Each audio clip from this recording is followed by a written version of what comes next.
ఒక్కసారి కొమ్మూరి గోల్డ్ కి కాల్ చేయండి. తాకట్లో ఉన్న మీ బంగారాన్ని విడిపించి మార్కెట్ ప్రైస్ కి వాళ్ళు కొనుక్కుని మిగతా డబ్బులు మీకు ఇచ్చేస్తారు. Hi, welcome to Manam TV. మనం ఉన్నది మన కోసం. నేను మీ మనోజ్.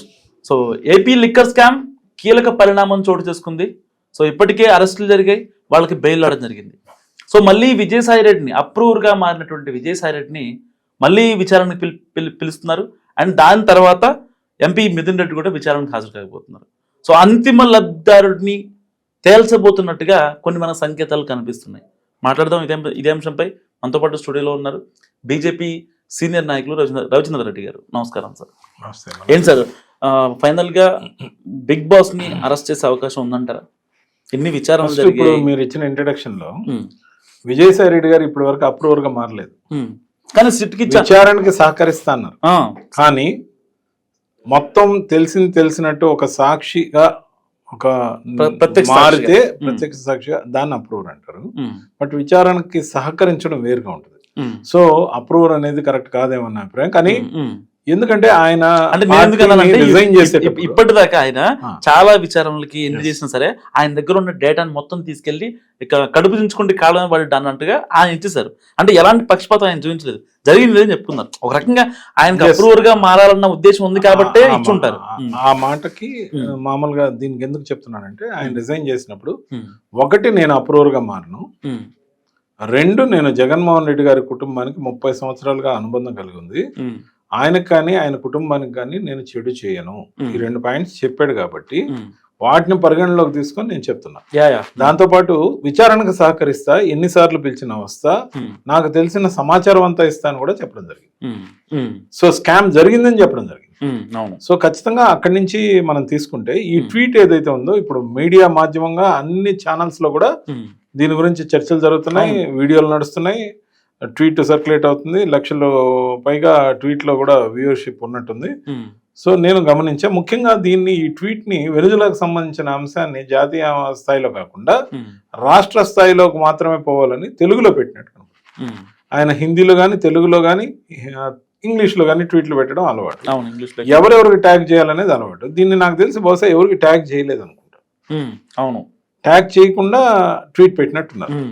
సో దాన్ని బట్టి ఎవరికి ట్యాగ్ చేసి ఎవరిని అడ్రస్ చేశారో చెప్పలేదు. కాబట్టి మన స్పెక్యులేషన్ ప్రకారం దాంట్లో ఉన్న ఆంధ్రకు అన్వయించుకుంటే లిక్కర్ స్కామ్ విచారణకు పోబోతున్న నేపథ్యంలో మరో 2 రోజుల్లో ఆయన విచారణను ఎదుర్కోబోతున్నాడు ఈడీ ద్వారా.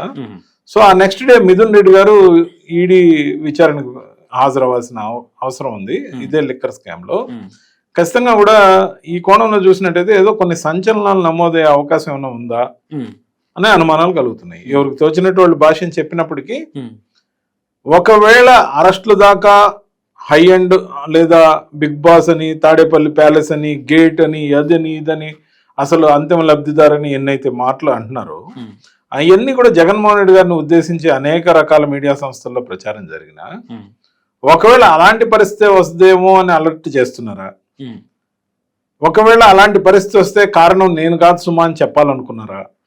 ఎందుకంటే అక్కడున్న చుట్టూ ఉన్న కోటరీ డర్టీ డజన్ ఎవరైతే ఉన్నారో, ముఖ్యంగా సకలం ఆధ్వర్యంలో వాళ్ళందరూ కూడా ఈ పాటికే ఈ ట్వీట్ ని చూపించి మీరు అరెస్ట్ కావాలని కోరుకుంటున్నాడు, ఎల్లుండి విచారణకు పోతున్నాడు, మీ మీద అప్రూవర్ గా మారిపోతున్నాడు అని ప్రచారం చేసే అవకాశం ఉంది. కాబట్టి అది నేను కాదు, మీ చుట్టూ ఉన్న వాళ్ళే మొత్తం మిమ్మల్ని ఇరికించి లోపల పంపించాలనుకుంటున్నారనే మెసేజ్ ఇచ్చినట్టు నాకైతే క్లియర్ గా. ఎందుకంటే నేను అక్కడ ఉండి వచ్చిన వాడిగా వాస్తవాలు తెలుసు, విజయసాయి రెడ్డి గారితో నాకున్న పరిచయాల ద్వారా ఆయన విషయాలు నాకు తెలుసు, ఆయన మనస్తత్వం తెలుసు. సో ఈ 2 బ్యాలెన్స్ చేసుకున్నప్పుడు ఈ ట్వీట్ మీనింగ్ నాకేందంటే, రేపు నేను విచారణకు వెళ్తున్నా, వెళ్ళిన తర్వాత ఆయన ఎటు వచ్చి బయట చెప్తాడు ఆయన లోపల ఏమడిగారు నేనేం చెప్పానని. అది కాకుండా దానివల్ల ఏదన్నా అరెస్టుల దాకా వస్తే దానికి కారణం మాత్రం నేను కాదని క్లారిటీ ఇచ్చే ప్రయత్నం చేశాడని నాకు అనిపిస్తాం. ఎందుకంటే నీ చుట్టూ ఉన్న వాళ్ళందరూ దొంగలే, వాళ్ళు ఎప్పుడెప్పుడు నువ్వు అరెస్ట్ అవుతావా, నీ అరెస్ట్ను కోరుకుంటున్నది వాళ్లే, వాళ్ళకే నువ్వు అడ్డంగా పార్టీలో ఉండడం ఇష్టం లేక కొన్ని రోజులు లోపల ఉంటే మొత్తం పార్టీ వ్యవహారాలని చక్కబెట్టుకోవచ్చని, సంపాదించుకోవచ్చని, పెత్తనం అంతా వాళ్ళు మోనోపలి చేసుకోవచ్చు అని కోరుకుంటున్నారనే ఇండైరెక్ట్ మీనింగ్ కనపడింది నాకున్న ఎక్స్పీరియన్స్ వల్ల. సో ఈ ట్వీట్ అయితే బాగా చర్చనీయాంశంగా ఉంది. బహుశా ఈ 2 రోజులు కూడా ఈ ట్వీట్ మీద చర్చలు జరుగుతూనే ఉంటాయి. ఖచ్చితంగా మనం 22వ తేదీ మధ్యాహ్నం కల్లా కొత్త అప్డేట్ ఆయన అటెండ్ అయ్యి వచ్చిన తర్వాత నాకు ఖచ్చితంగా అటెండ్ అవుతాడనే నమ్మకం ఉంది. ఎందుకంటే వీలైనంత వరకు ఆయన అటెండ్ అవుతారు. ఏదైనా వేరే సర్కమ్స్టాన్స్లో అయితే అటెండ్ కారేమో కానీ ఈడీ పిలిచినప్పుడు అటెండ్ అయ్యే అవకాశం ఉంది. సిట్టుకు కూడా పిలిచినప్పుడు వెళ్ళారు, ఒకసారి ఎప్పుడో వాయిదా కోరారు, తర్వాత మళ్ళీ సిట్టు పిలవలేదు కూడా. అవును. సో అటెండ్ అయితే ఖచ్చితంగా మీడియాని పిలిచి చెప్తారు, లేదా మీడియా బయట లేకపోతే పిలిపించైనా చెప్తారు. ఆయన ఏంటంటే లోపల ఏం జరిగిందని చెప్పే రకం. అవును, చెప్పేస్తారు. సో ఖచ్చితంగా కూడా మరుసటి రోజు దాన్ని బట్టి మిథున్ రెడ్డి గారికి వచ్చే క్వశ్చన్స్ కానీ దానికి ఇచ్చే సమాచారం కానీ అందరు అంటున్నట్టు ఆయన అరెస్ట్ కూడా ఉంటుంది అది ఇది అని అంటున్నారు. కాబట్టి ఇప్పటికే ఆయన రెగ్యులర్ బెయిల్ మీద ఉన్నాడు. అవును, కాబట్టి ఖచ్చితంగా కూడా ఒకదానికొకటి లింక్ అయి ఉంటుంది. కొన్ని సంచలనాలు ఏమైనా జరుగుతాయనే అనుమానాలు నాకు కూడా ఉన్నాయి. సార్ అసలు నిజంగా అనుకుంటున్నా, అంటే చాలా మంది సామాన్యులకు డౌట్ సార్, ఏదో స్టార్టింగ్ హడావుడి చేశారు, తర్వాత మళ్ళీ ఏదో ఆగిపోయింది, మళ్ళీ అరెస్ట్ అన్నారు, అరెస్ట్ మొత్తానికి బెయిల్ వచ్చేసాయి. అసలు లిక్కర్ స్కామ్లో ఫైనల్గా ఎవరైతే బిగ్ బాస్ ఉన్నారో వాళ్ళు అరెస్ట్ అవుతారా? ఆ సిట్టు నివేదిక, ప్రభుత్వానికి ఇచ్చిన నివేదికలో దాదాపుగా 150 పేజీల నివేదికలో చాలా ఒక 10 సార్లు దాకా బిగ్ బాస్ అంతిమ లబ్ధిదారులు ఎవరైతే ఉన్నారు అని ఇన్నాళ్ళుగా చర్చలు జరుగుతున్నాయి సార్.